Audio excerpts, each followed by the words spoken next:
Hey everybody, Corey here from Wargamer Society with what is now officially, I guess, day 5 for Project Angel's Revenant. Once again, my apologies for no day 4 for all of you here stateside in the U.S. 4th of July, with all my family down, I had quite a bit of family time going on, so a lot of riding around, a lot of visiting with people. Just didn't have time to do a video, so once again, this one will have to suffice, I guess, for days 4 and 5. My Dreadnought came in, so that's very exciting, and I got some work done on him. I got his torso put together and his legs. I haven't attached him yet because I'm not sure exactly how I want to pose him. This is actually the first time I've ever built one of the standard Dreadnoughts. I have put together a Contemptor before, so sadly this was a little bit disappointing as far as posing options after having worked on a Contemptor. He's a little static, but hopefully either end of the day or tomorrow should have the Dreadnought put together. Got an ironclad, and well, I'm debating actually right now on magnetizing his torso to his legs, going in there with the magnet, and right in there, so that he can swivel around right there at the torso, like you actually see them doing. I don't know if there would be really much of a point to that other than just I kind of feel like doing it, but I'm debating on it. As well as magnetizing his arms. I've pretty well got it set in my head what I want to equip him with, so I don't really know if it would even be worth it to magnetize his arms to swap them out. But yeah, there you go. That is the current status. Haven't done any more painting on the Sergeant, and all the rest of the Battle Brothers have finally gotten out of their long green stuff bath. Their paint is removed and ready to have their new coat of primer put on. And with that though, tomorrow is Saturday, so full day, nothing to do, lots of painting. So tomorrow you guys should be seeing a pretty sizable update on the project. And I guess like last time, once again, I'll go ahead and answer my 2 daily questions for days 4 and 5. Let's see. The question for day 4: what was a rule that you read and just thought, what the... Actually, most of the rules I read, I kind of understood the point behind them, even if sometimes they got a little bit screwy in practice. But there were definitely some I read that just made me just absolutely just want to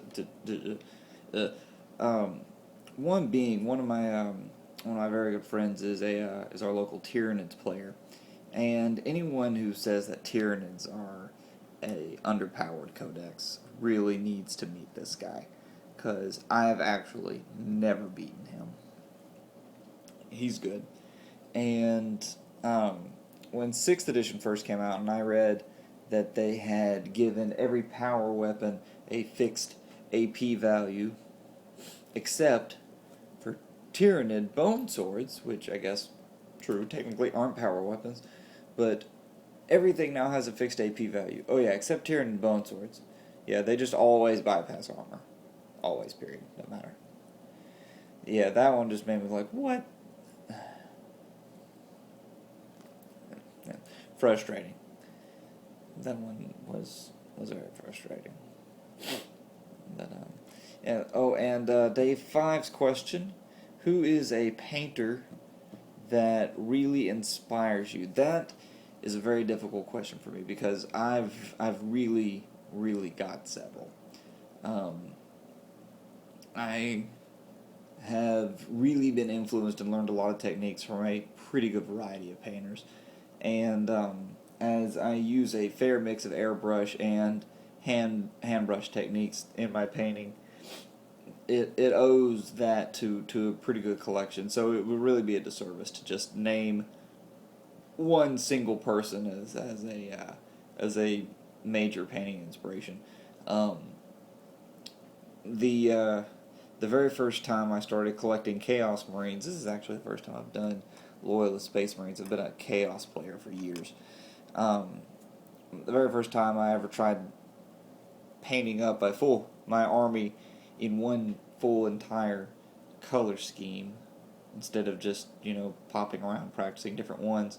And actually, one of the persons who first inspired me to get in and read the novels and really get into the Night Lords was our very own War Boss Tay here. Inspired me to paint up a bunch of Night Lords. Um, let's see, I've definitely got to give props out um, to Les Bursley over at Awesome Paint Job.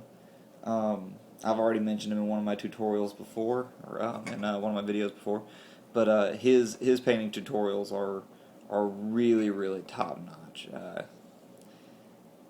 think the guy's good. The fact that he can paint up a Marine or a model or whatever with and the one thing that always impresses me was that he gets sent models and they've already got the bolters attached. So getting in and getting all those details when they've already got the model completely assembled just really always is something that kind of wow, that's good. And this one I'm not even going to try to butcher the poor guy's name because that would really be a disservice to a great painter. I can't pronounce your name for the life of me. I'm sorry, but the guy over at buypainted.com, amazing painter, amazing airbrush painter. Definitely, anybody out there watching these videos, you should definitely go and look into these guys. Shaw over at Daka for his Pre-Heresy Imperial Fists, really great weathering job on your fists. Made me like Yellow Marines. The list would go on. I could rant for hours about this, but I'll leave it with those. So great painters. Any of you haven't looked up any of their threads or watched any of their videos, definitely go give them a look. Chris over at Schnauzerface Minis mostly does a lot of War Machine and Horde stuff, but he does get requests to do 40k minis for those of you who are strictly Warhammer players. Was quite a good painter. So I'll leave you with that. You guys definitely go look them up, and I will catch everybody tomorrow with day 6 of Project Angel's Revenant. Hopefully we'll have quite a lot of painting done for everybody. Thanks for watching.